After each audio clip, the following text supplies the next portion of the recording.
తీసుకెళ్తున్నాయి ఏంటి అని? అగ్ని రథాలు గుర్రాలు. అగ్ని రథాలు గుర్రాలు ఏం చేస్తున్నాయి? ఏలియాని తీసుకెళ్ళిపోతున్న సమయంలో ఏలియా వెళ్ళిపోతాడు. ఏలియా వెళ్ళిపోయిన తర్వాత అక్కడ నుంచి అతనికి ఒక దుప్పటి కింద పడింది. ఏమడింది? దుప్పటి కింద పడింది. అప్పుడు ఎలీషా ఏం చేస్తాడో తెలుసా? ఆ దుప్పటి తీసుకొని బయలుదేరుతాడు. దుప్పటి తీసుకొని మళ్ళా బయలుదేరుతాడు. చూడండి, దుప్పటి తీసుకొని చిన్ననాడు దుప్పటి తీసుకొని మళ్ళీ యోర్దాను దగ్గరికి వస్తాడు. వచ్చి ఏమంటాడు తెలుసా? ఏలియా దేవుడు ఎక్కడున్నాడు అని చెప్పి మరలా ఏలియా ఏ దుప్పటితో ఆ యొక్క నదిని కొట్టిందో మరలా ఆ నదిని మరలా కొడతాడు ఎలీషా. కొట్టేసరికి ఏలియాకి కొట్టినప్పుడు ఎట్లా పాయలైపోయిందో మళ్ళీ ఎలీషా కొట్టినప్పుడు కూడా మరలా పాయలైపోతుంది. పాయలైపోయినప్పుడు ఎలీషా ఏం చేస్తాడంటే అది దాటి యోర్దాను దాటి మరలా ఈ శిష్యు దగ్గరికి వచ్చారు. అర్థమవుతుందే? ఇప్పుడు మనం నేర్చుకోవాల్సిన పాఠం ఏంటి అని అంటే, యోర్దాను ఎదుకు వచ్చినప్పుడు తన ఎదురున్న ఏరియా దగ్గర ఉన్న దుప్పటి ఏ విధంగా తీసుకొని ఆయన కొట్టినప్పుడు ఏ విధంగా పాయలైపోయిందో అదే విధంగా ఎలీషా కూడా అదే విధంగా చేస్తూ వచ్చిండు. చేసినప్పుడు ఎలీషా ఏం చేసింది తెలుసా?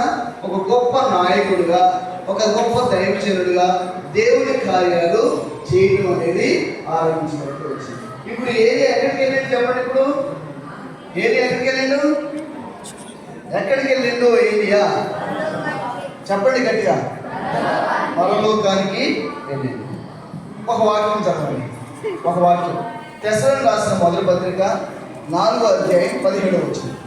తెస్సలోనికీయులకు రాసిన మొదటి పత్రిక 4వ అధ్యాయం 17వ వచనం. ఆ మీద సజీవమై నిలిచి ఉన్న మనము వారితో కూడా ఏకుగా ప్రభువుని ఎదుర్కొన్నప్పుడు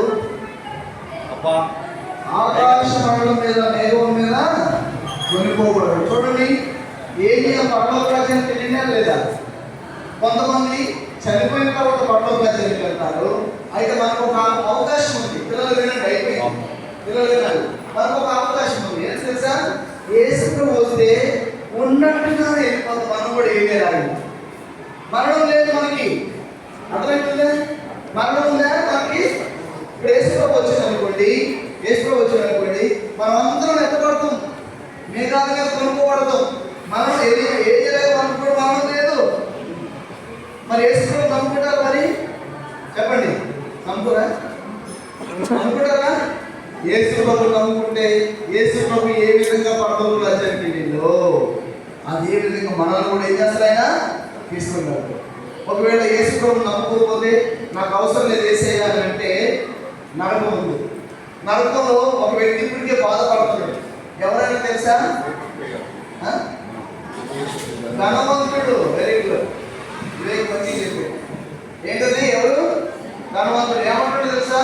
ప్రభా, తండ్రి అబ్రహామా, నేను ఈ అగ్నిగుండంలో యాత్ర పడుతున్నాను. భూమి మీద నాకు ఇంకా 5 సహోదరులు ఉన్నారు.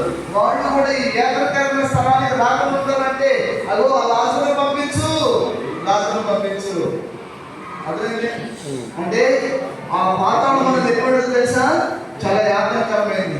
నువ్వు నిప్పు అంటించుకుంటే ఒంటి శరీరం మీద నిప్పు పడితే కొద్ది గాయమైంది, కొద్ది రోజుల తర్వాత మారిపోతుంది. కానీ అగ్నిగుండం అన్నట్టు చేస్తామా? అది ఎవరి కాదు.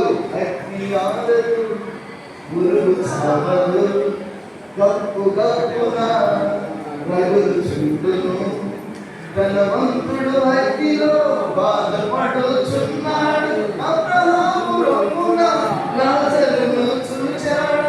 ధనవంతుడు చూచి ఆశ్చర్యపడ్డాడు. ఏంటంటే ధనవంతుడు ఎక్కడ ఉందంట? ఎవరు చూసిండు? లాజరు చూసి ఆశ్చర్యపడ్డాడు కదా. నా కళ్ళ ముందున్నప్పుడు లాజరు దరిద్రుడు, ఇప్పుడు పోయి ఎక్కడ ఉండేంటి? అక్కడ రాకుండేంటి? నేనేంటి యాత్రకరమైన స్థలం? భూలోకంలో ఉన్నప్పుడు మనం ఇష్టం మంచి బ్రతకొచ్చు, చాలా మంచిగా హోదాగా బ్రతకొచ్చు. కానీ యేసు ప్రభు లేని జీవితము ఎంత సుఖవంతమైనా కానీ, ఎంత లగ్జరీ అయిపోయినా సరే అది వ్యర్థమైంది. వ్యర్థమైంది. నువ్వు యేసు ప్రభువుని నమ్ముకుంటే నాజరులాగా అబ్రహాము రోడ్డు మీద ఉంటావు.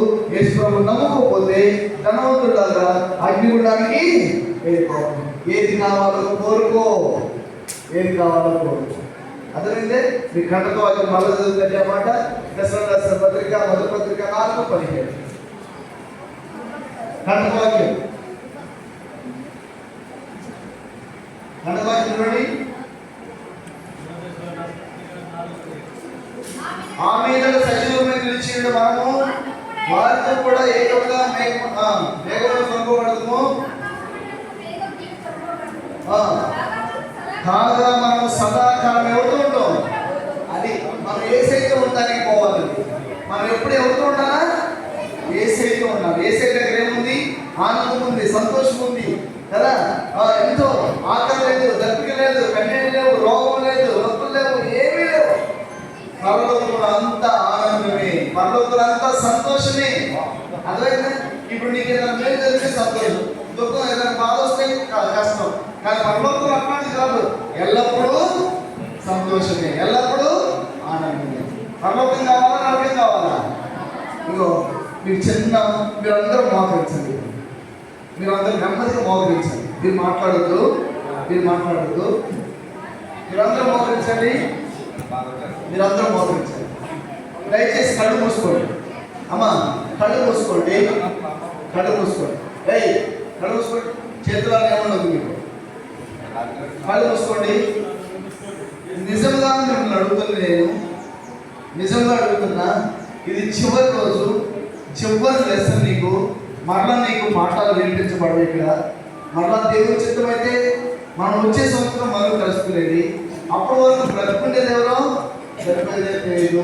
ప్రభు అక్కడ వస్తుందో రాదో తెలియదు కదా.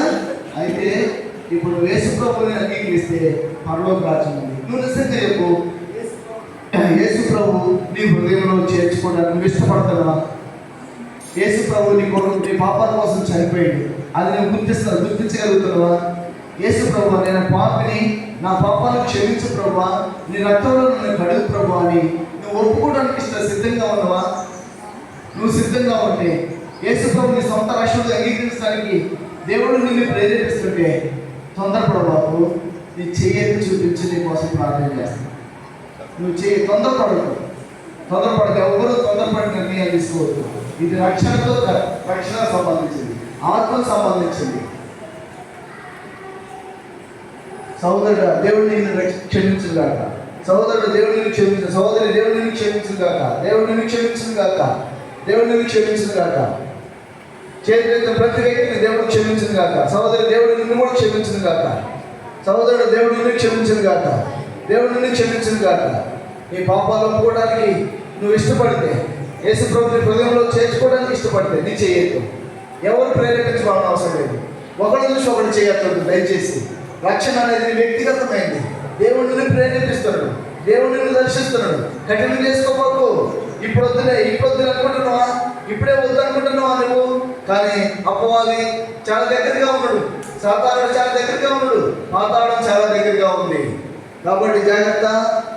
యేసు ప్రభుని సొంత రక్షకుడిగా అంగీకరించాం. ప్రార్థన చేసుకుందాం.